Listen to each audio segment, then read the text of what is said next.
Our next guest, another entrepreneur, Ezra Chasser. Chasser from Sore Thumb Marketing.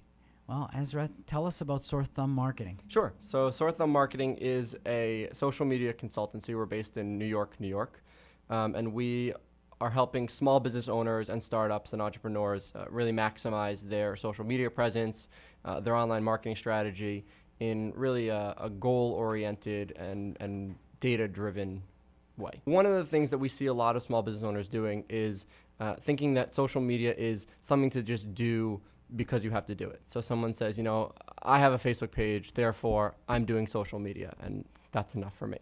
Whereas there's really a lot more to it than that, and it's almost, the 21st century version of marketing and advertising. Whereas people used to use billboards, especially small business owners, newspaper ads, things like that. Now all of that stuff is moving online.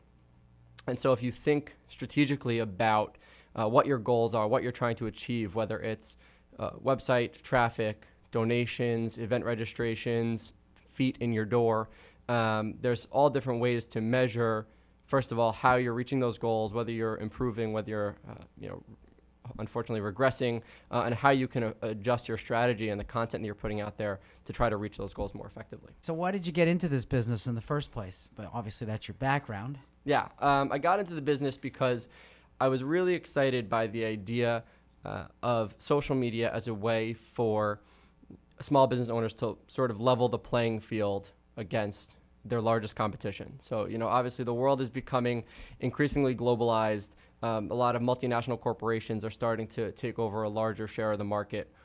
And what I wanted to do was help small business owners and entrepreneurs to say, listen, you might not be able to compete with a Super Bowl ad, or you might not be able to compete with a full-page ad in the Wall Street Journal, but social media and the internet and online marketing is a really easy way for you to carve out your niche and your share of the market against some of these large competitors. So what are the biggest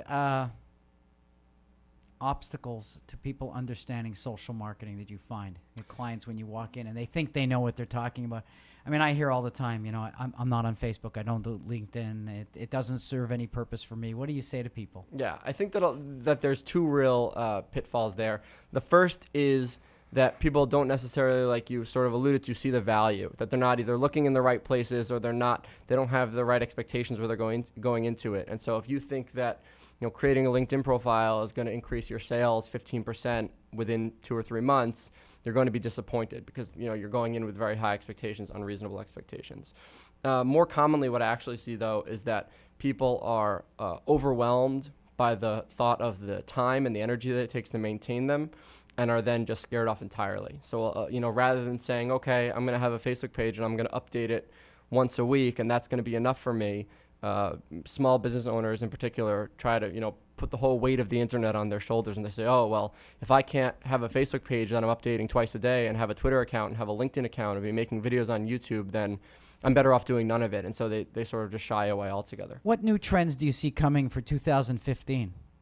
So 2015 is going to be an interesting year for Google's social going media. to keep changing things up on us? Yeah. One of the things that there's been a real shift toward lately is privacy concerns.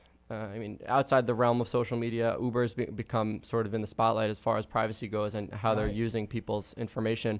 But even in social, there's a lot of new startups and new apps, things like Secret, which is people posting statuses, but they're doing it anonymously, or a new network called Ello, which is promising people that they're not going to sell their information to advertisers and they're never going to advertise to you. And obviously all of this is sort of a backswing to Facebook, who's the opposite. They collect tons of information, and Google also collects tons of information, and they use that to support their $100 or $150 billion valuation. So I think that in the coming year, we're going to see a lot of companies ramping up their privacy, trying to make the consumer feel maybe like they're not being sold, or that every bit of information they have on them is not being leveraged against them, to try to help people feel a little more safe when it comes to privacy.